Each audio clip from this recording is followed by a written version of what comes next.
Hi, I'm Wendy. I'm with Doll Wedding Company, and we're at the Innovation Companies today in Newport Beach, California, and I'm going to show you how to print at-home wedding invitations. When you print your invitations at home, you have several options on paper weights. I would recommend using a cardstock paper just because it's not as flimsy as regular paper, and it does look more like an invitation versus just a regular piece of paper.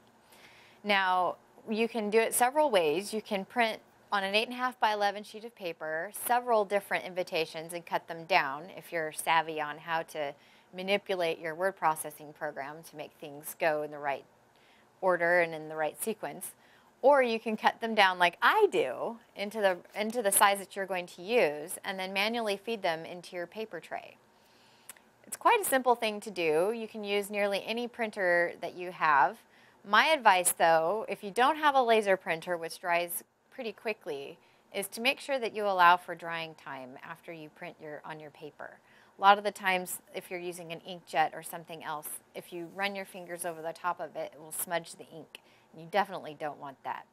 So like I said, if you don't have a laser printer, go ahead and allow for drying time. Before you begin to print it on the actual paper that you'd like to use for your invitations, make sure that you do a test print to make sure that the top is in the right place and that you're printing on the right side of the paper.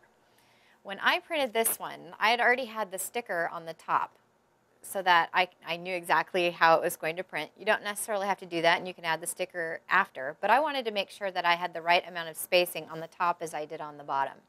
So I had the sticker on, and when I fed it through my machine, I just slid it right in, and it printed it out, and it looks just like this. Very simple, very easy, and very cost effective.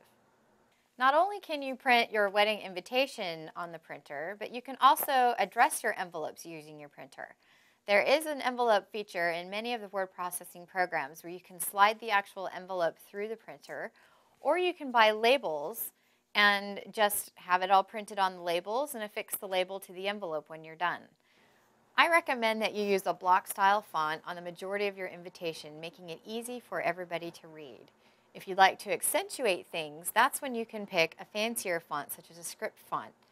And you can accentuate things like the names, or if there's a location that you're excited about, those would be the things that you want to accentuate. I hope that my tips on how to print at home wedding invitations helps you so that you can save time and money and making your wedding invitations an enjoyable process.